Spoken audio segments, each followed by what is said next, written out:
Ang pagkamatay ng dating Chief of Staff at Defense Secretary Angelo Reyes ay magsilbisa ng daan ng mga pagbabago sa sistema ng ating burokrasya at hindi lamang sa sandatang lakas ng Pilipinas ayon kay AFP Vice Chief of Staff Lieutenant General Renal Mapagu. Yung gustong-gusto niya, peace doon sa creator natin, and of course for the family na makaroon din sila ng inner peace from this tragedy, from this sad and tragic incident that has befallen the family of Secretary Reyes.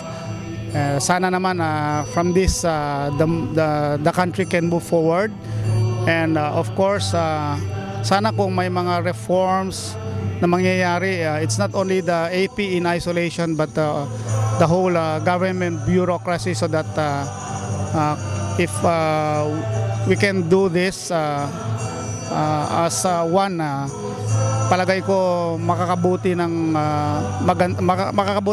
mapapaganda yung bansa natin. Sa panayam ng DZRH, inamin ni Mapagu na naapektuhan ng labis ang moral ng kasundaluhan sa mga napabalitang korupsyon sa AFP at ang pagyaw ni dating General Angelo Reyes.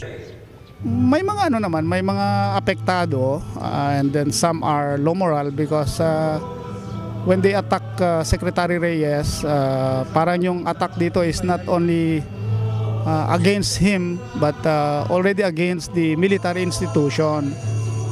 But somehow may iba pa nga dyan na gusto nilang i-divide yung AFP, yung between the rank and file and the officer corps, which is very dangerous kasi mabibreak yung chain of command dyan.